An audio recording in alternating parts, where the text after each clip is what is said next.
viongozi kutumia mamlaka visivyo bila kuwajibika, ufisadi, ubaguzi wa kikabila kukithiri nchini.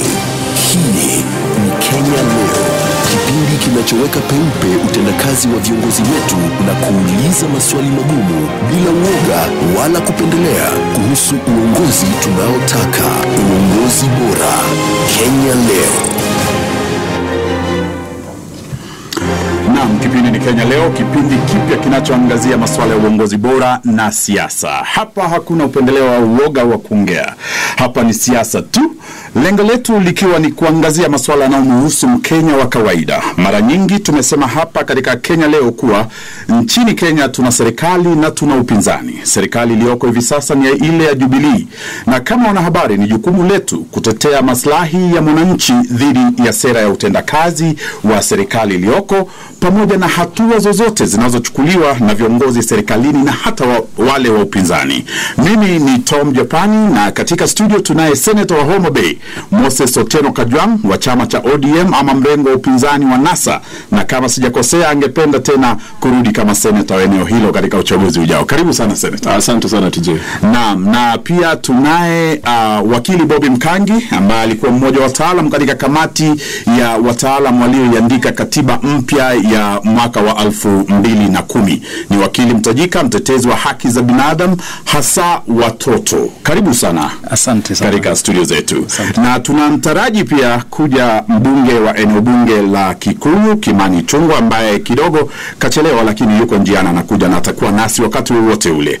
Napenda kurudia kuwa hili sio darasa la lugha. Iwapo unataka kujifunza Kiswahili basi usikose kujiunga na mwenzangu Ali Hassan kila Jumamosi katika Nuru ya Lugha na katika station yako ya Radio Maisha. Hii ni Radio Maisha, kipindi ni Kenya Leo, na pia ukiwa unatutizama katika runinga unatutizama kupitia KTN News. Unaweza pia popote ulipo msikilizaji ama mtazamaji kuchangia kwa kutuma ujumbe mfupi kwa nambari 22277 au Twitter @Radio Maisha, @TomJapani, @Senator Kajwang. Sijui kama Bobby unayo pia. Manake umenigusia kwamba kidogo ndio refresh kifikia wiki ijayo. Kwa hivyo nimerudi mtandao. Kwa hivyo msikilizaji na mtazamaji unaweza kututumia pia katika ukurasa wa Radio Maisha kwenye Facebook tupate ujumbe wako kuhusu masuala ambayo tunayazungumzia siku ya leo. Na kama ilivyo ada yetu, ningependa kuwapatia nafasi Senator, tuelezee wiki yako imekuwa namna gani? TJ, asante. Nimekuwa na wiki yenye activities chungu nzima. Ndio. Lakini kuna jambo ambalo limetendeka leo ambao limenipa huzuni kabisa. Leo tumepata habari kwamba mwenzangu Senator wa Kwale Juma Boy kaaga dunia. Ndio. Na ningependa ni risala za rambirambi kwa familia na wakazi wa Kwale. Juma Boy ni deskmate wangu pale Senate. Wacha nifafanue. Mimi tangu niingie Senate nimekuwa nikikaa kando ya Juma Boy. Amekushika mkono na amenishika mkono kwa hiyo siku ya kwanza. Na ile kiti ambacho nilikuwa nakalia ilikuwa ni kiti ya ndugu yangu marehemu. Kwa hivyo kwa backbench ya Senate kuna senators wawili ambao sasa tumewapoteza kwa kipindi cha miaka miwili. Unajua leo ni exactly miaka miwili tangu nichaguliwe kama senator. Wow. Badala ya kusherekea unahuzunika naomboleza na huzunika. Once again condolences kwa wakazi wa Kwale. Juma Boy, TJ ukiniruhusu, ni mmoja wa wanasiasa ambaye anafaa kuigwa. Sababu huyu jamaa aliingia bunge in the 80s, early 80s. Alikuwa the youngest 83 alikuwa the youngest MP. Babake aliaga akaridhi kiti chake. Hii ilikuwa ni term yake ya 4. Juma Boy hakuwa mfisadi. Angekuwa mfisadi angekuwa ni tajiri wa kutajwa.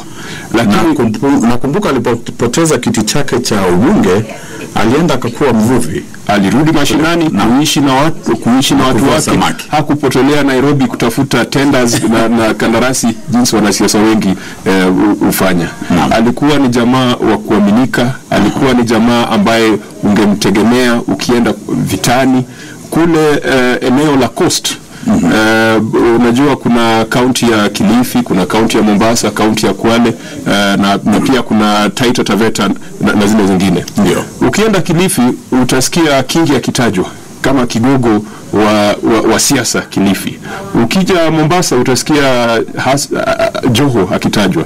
Ukija Kwale ilikuwa ni Boy Juma Boy. Kwa hivyo tumempoteza kiongozi ambaye alikuwa na maarifa mengi. Kenya nzima alikuwa na ujuzi. Kenya nzima imempoteza kiongozi ambaye ilikuwa kama serikali imekuja na sera ambayo inafaa kuungwa mkono, alikuwa akiunga serikali mkono. Kama ni sera ambayo haifai kuungwa mkono, alikuwa akipinga. We have lost a good man. Mungu aiweke roho yake mahali pema peponi. Bobby Mkangi, tueleze wewe pia wiki yako imekuwa siasa, kampoteza mtu ama unasherehekea miaka mingapi? Wiki imenoga, namshukuru Mwenyezi Mungu. Pilika zilikuwa nyingi za kujitafutia mkate na za kijamii, kujumuika na marafiki na mambo kama hayo. Na yote yamefana, yamekwenda vizuri. Lakini ningependa pia kuchukua hii fursa kutuma risala zangu za rambirambi kwa jamii, familia, wakazi wa kaunti na pwani nzima na Kenya nzima pia. Manake tunafahamu kwamba kikatiba wadhifa wa useneta ni wadhifa wa afisa wa kidola. Kwa hivyo sio kwamba tu ni wakazi wa Kwale ambao wamempoteza mtendakazi na mhudumu, lakini pia ni Kenya nzima.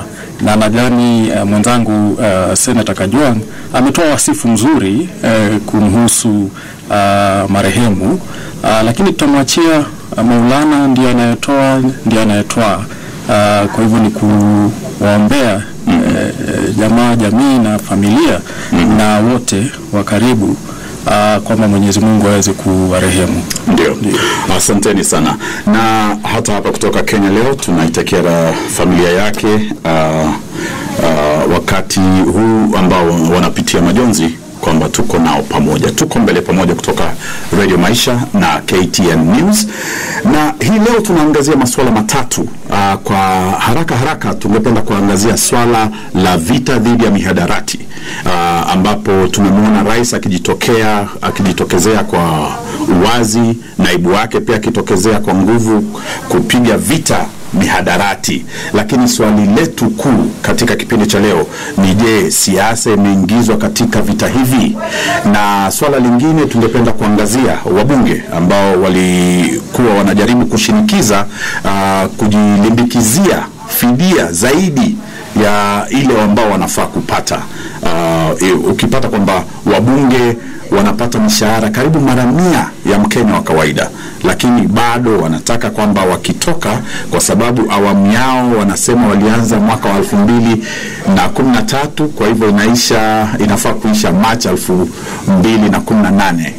Wanasema hiyo miezi iliyobaki wanataka kulipwa. Tutaangazia hilo.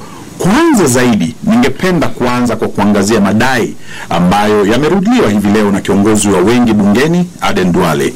Madai kwamba kiongozi wa upinzani Raila Odinga na jamii yake, haswa dadake Ruth Odinga ambaye ni naibu governor kaunti ya Kisumu, walimshurutisha mwekezaji mkulima wa asili ya Kimarekani kuwapa hongo. Iwapo madai haya ni kweli, basi bila shaka Mkenya wa kawaida atajiuliza maswali mengi, kwa kuwa Raila amekuwa mstari wa mbele kuikosoa serikali ya Jubilee kuhusu ufisadi. Inasemekana kuwa pia kumekuwa na ufisadi mkubwa ulioendeshwa na familia ya Odinga katika kaunti ya Siaya. Lakini kabla tujaangazia haya yote, ningependa tucheze tu tuangalie alivyosema huyu mkulima kutoka Marekani.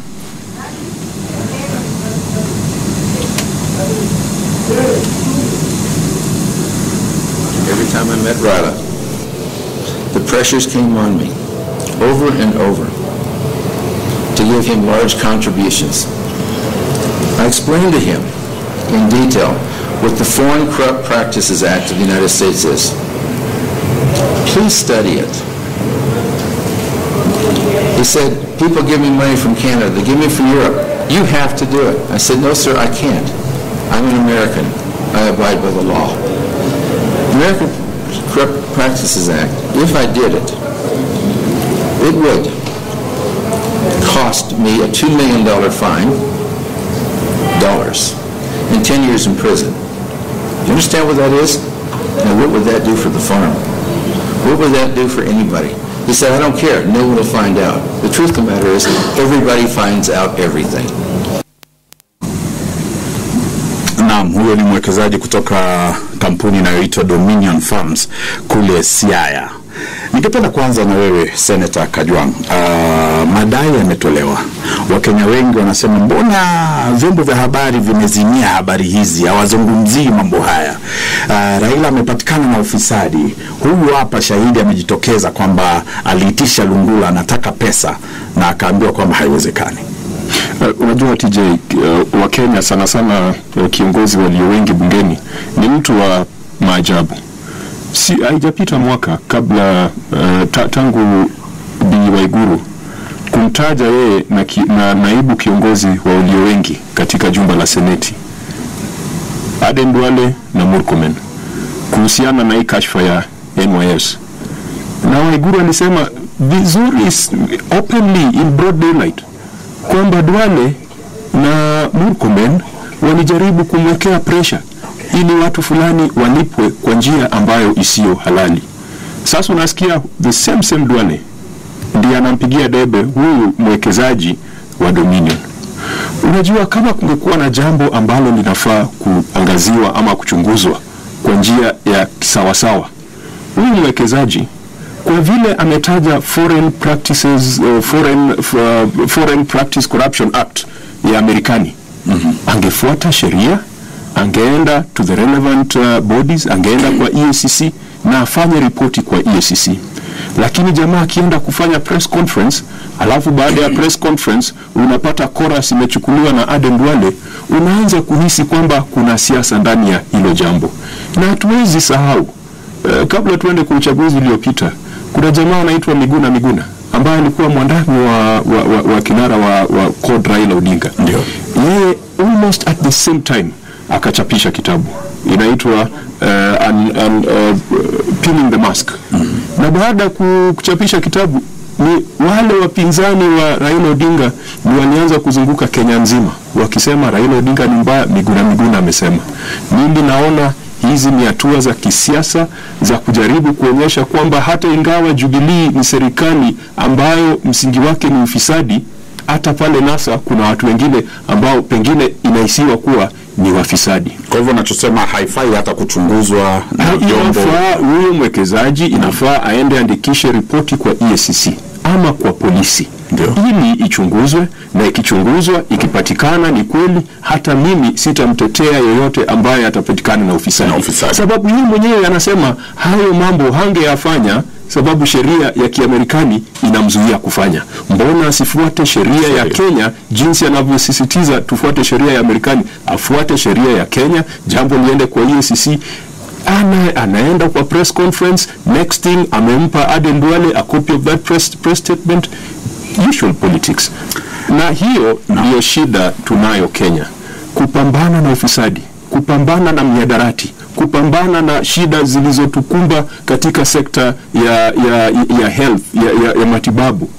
Siasa inaingizwa. Na siasa ikishaingia, jambo hilo litachukuliwa na kina Aden Duale na hatutaweza kuwa na mjadala mwafaka. Hakuna vile tutapata suluhisho. Ndiyo. Kama Raila ama dada yake alienda kwa hawa wekezaji na akaomba kitu, iende kwa EACC ichunguzwe na EACC ichukue hatua. Lakini akina Aden Duale waachane na hilo jambo. Wakiendelea na hilo jambo, pia wao watuelezee basi yale matamshi ya Bi Anne Waiguru kuhusu the involvement in NYS tuyaamini kabla ya chunguzwe. Okay, asante sana.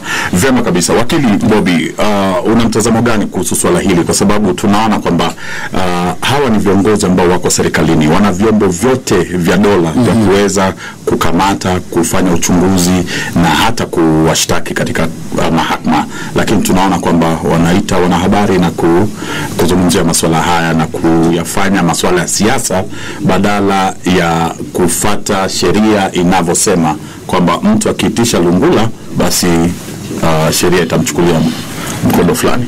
Mitazamo ni tofauti.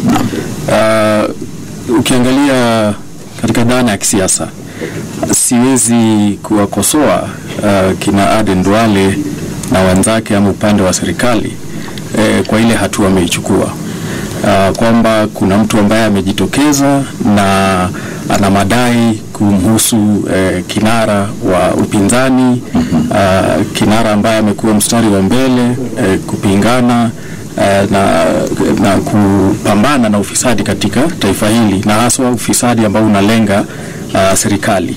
Kwanza ameweza kuwanyoshea vidole wahusika wakuu kutoka upande wa serikali, kuanzia mheshimiwa rais. Kwa hivyo katika mazingira ama muktadha wa kisiasa, basi pale itakuwa ni kama, napenda kutumia mfano wa mpira, ni kama through pass. Kwamba hao wamewekewa through pass, na itakuwa kisiasa ingekuwa ni jambo ambalo limekosa busara kama hawata funga hilo bao. Kwa hivyo siwezi kuwakosoa kwa huo mwenendo wao. Wanafanya kile wanasiasa politically, hapa tunasema politics. Kwa hivyo ndio ni ujanja wa kisiasa.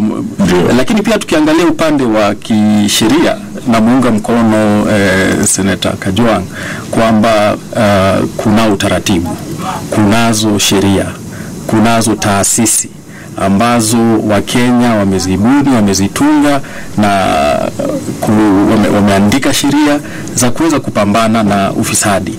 Na jambo ambalo tungependa lifanyike baada ya kama hii press conference na haya madai na kiongozi ama wa walio wengi bungeni kujitokeza na kutoa haya madai, ni yaweze kufikishwa na kutangazwa, taarifa kufikishwa kwa taasisi husika, kama ni EACC, kama ni polisi na idara nyinginezo za serikali ama za dola ambazo zinapaswa kupokea hizi taarifa, ili uchunguzi wa kina uweze kufanyika, uchunguzi wa kisheria uweze kufanyika, na ambaye atapatikana na hatua basi ziweze kuchukuliwa.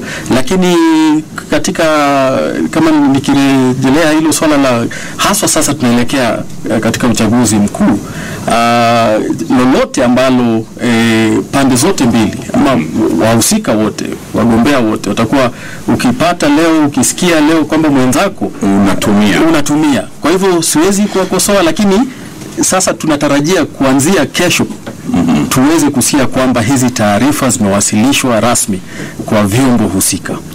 Na hapo naweza kuelewa, kwa sababu hawa ni wabunge. Utasema kwamba kazi ya Duale kubwa zaidi ni kupigia debe chama chake na kukosoa upinzani.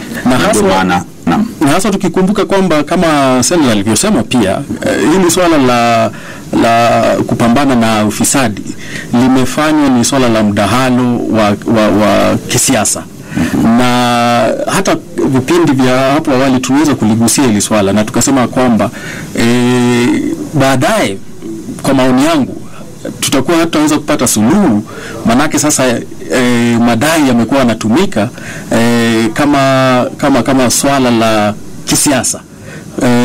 Leo manake upande wa serikali pengine umetoa haya matangazo na hii taarifa, pengine wananuia upande wa upinzani uweze kulegeza kamba kidogo, kwamba hili swala la ufisadi ambalo Wakenya wanakubali kwamba lipo, lakini sasa tukiingia katika muktadha na mapambano na mashindano ya kisiasa wakati wa kampeni, upande wa upinzani, kwa sababu umekuwa umetumia hili swala la ufisadi sana kupiga serikali vita, itakuwa haina makali kama yaliyokuwepo hapo awali. Kwa hivyo pengine wataweza kulegeza kamba. Kwa hivyo hizi zote ni mbinu za kisiasa, lakini ambaye atakuwa hajafaidika ni Mkenya, kwa sababu ufisadi utakuwa unaendelea. Na hapo mimi nilikuwa naja, kwa sababu TJ, inafaa tuwe serious kama Wakenya, na sana kama viongozi na kama nchi. Unajua tumefikia a point, serikali inasema sawa, sisi ni wafisadi, sawa, tumekuwa na kashfa, sawa, kuna NYS, kuna Afya House. Kwanza Afya House walisema sio bilioni 5 lakini ni bilioni 3. NYS pia wanasema sio bilioni 5, pengine ni bilioni 1.6. Tumefikia a point ambapo as a country lazima tujiangalie na tushikwe na aibu. Sababu upande moja unapata serikali wanajaribu kupaka upinzani kwamba sawa mnatuita sisi ni wezi, lakini nyinyi ni wezi pia. Hata nyinyi pia. Hata nyinyi ni wezi pia. Ingekuwa ni sawa, hatupati suluhu. Ingekuwa ni sawa serikali ikisema sisi sio wafisadi, nyinyi ndio wafisadi. Lakini wanasema sisi pia sawa, sisi ni wafisadi, nyinyi pia ni wafisadi kama sisi. That is embarrassing. Country, nchi kama Kenya haifai kuwa katika hiyo. Ningependa kumkaribisha Mheshimiwa Ichung'wah, karibu sana kwa kuja. Asante TJ. Ndio, na ningependa tu kwa uchangie pale tulikuwa tumefikia kwamba tunazungumzia swala la madai kumhusu kiongozi wa upinzani Raila Odinga kwamba kuna mwekezaji kutoka Marekani anayetuhumu kwamba Raila kila alikokuwa akikutana naye alikuwa anamuomba hela. Anasema kwamba angependa mpatie hela za kisiasa na akakataa kata.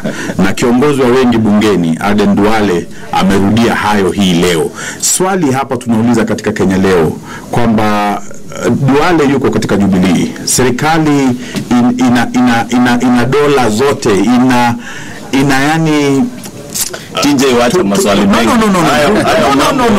No. Kabla hujaongea, kwa nini serikali isimchukulie hatua Raila Odinga ama ifanye uchunguzi kisha wamshtaki? Unajua TJ, kwanza nataka nikupashe habari kama hauna habari. Naam. Hayo madai sio jambo jipya kuhusu Raila. Hayo mambo ya kawaida kuhusu Raila na familia yake na hawa wanakod. Lakini kwanza ni ruhusu pia nitume risala zangu za rambirambi kwa jamaa na marafiki wa Senator Juma Boy. Ningemuomba Senator Kajwang amwige Senator Juma Boy. Nimesikia vizuri, nilikuwa namsikiza Senator Kajwang nikingangana na jam kutoka Soweto. Najua Senator ajui Soweto iko wapi. Na nimekuona ukigawa chakula kote huko Kikuyu. Nimegawa chakula sababu watu wako na njaa na tutaendelea kufanya hiyo. Sio Kikuyu peke yake, ni Kenya nzima. Na sio sehemu zote za Kikuyu, ni mahala watu wako na janga la njaa. Nilikuwa namuomba Senator Kajwang, nimetoka Soweto upande ya Eastlands, na nikijaribu katakata kwa jamu huko barabara, tafadhali uliza hiyo Kidoro wenyu angalau wajaribu kutengeneza barabara Nairobi. Hata asifanye kazi nyingine yoyote, atengeneze tu barabara. Lakini tukiangazia yale ambayo umeuliza ya Dominion Foods, nimesikiza Senator Kajwang unamuuliza swali, badala ya kujibu ile swali unamuuliza, anaanza kuambia mambo ya Duale na Murkomen na NYS. Swali ulilouliza ni mambo ya Raila na Dominion Foods. Na nimekuambia hiyo sio habari mpya na sio jambo jipya, ni jambo ambalo limekuwako, na ingefaa venye mtu akitajwa wa serikali na mambo ya ufisadi hawakimbii kusema sasa wacha idara za uchunguzi zifanye. Wanasema hata hatuna imani na hizi idara za uchunguzi. Kwani wewe Senator leo umekuwa na imani na idara za uchunguzi sababu Raila baba yako ametajwa? Wacha nikwambie, sheria inafaa kuwa na usawa, na unafaa kuangalia sheria kama wakili na kiusawa. Raila atajwe, abebe msalaba wake yeye mwenyewe. Sio wewe Kajwang umeambiwa ni sawa mheshimiwa. Wacha nimalizie. Ni sawa. Raila ndiye ameambiwa ameitisha pesa na dada yake na jamii yake na wale wengine ambao wametajwa. Kwa hivyo jambo la muhimu kwanza sio kunyamaza na sio kusema hapana, wacha sasa Raila hiyo ichunguzwe. Ndio yatachunguzwa, lakini pia tuyaangazie, na hata nyinyi wanahabari muyaangazie na iongelewe venye mliongea mambo ya Afya House. Na Afya House mlisema kuwa ni auditors interim. Sauti kidogo, punguza sauti. Unajua karibu sana.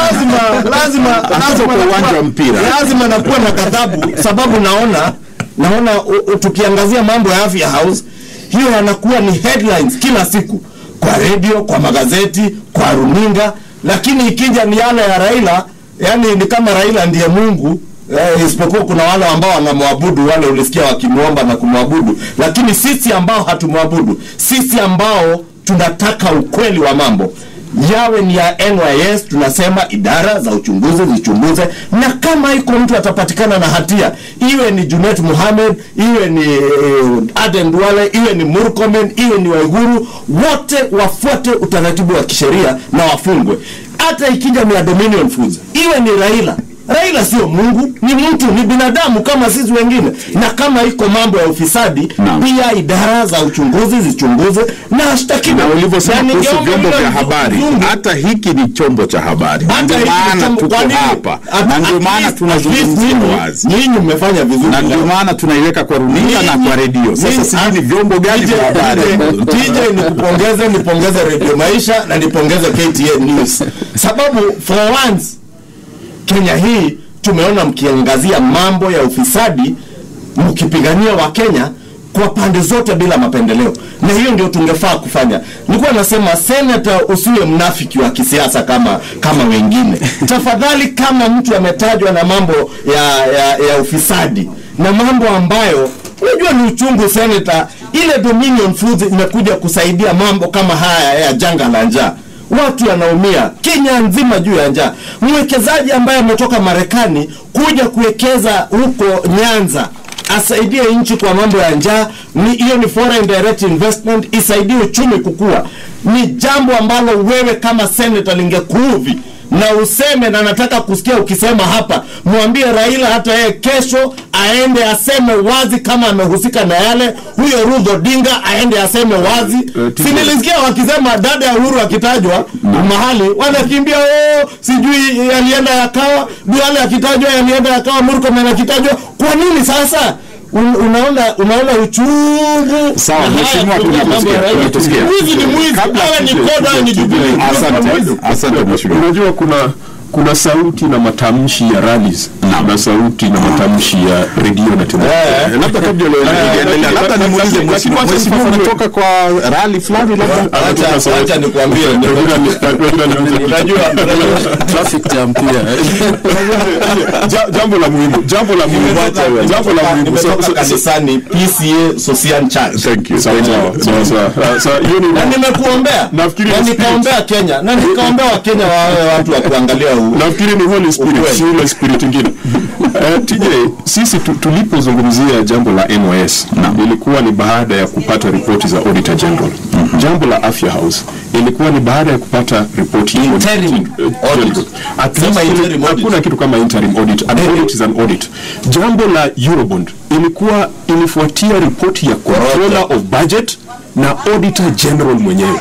Unajua, mimi kama mwanasiasa, kama mwanabunge, mimi huambiwa kila siku Public Investment Committee ambayo mheshimiwa Ichung'wah ni mmoja wao. Auditor General Mgandi aliongea mambo ya Eurobond. Mambo ya gani? Ya mwaka gani? Hakuna auditor, hakuna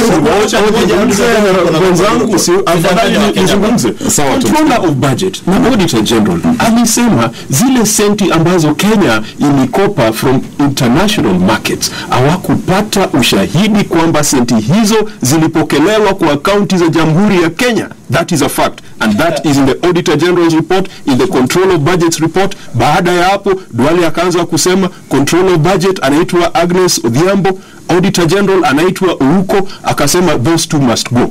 That is in the public domain. But the important thing, kama mbunge, mimi upata ripoti kwamba kuna kamati za bunge zingine ambazo huwa zinaitisha hongo kutoka kwa state corporations.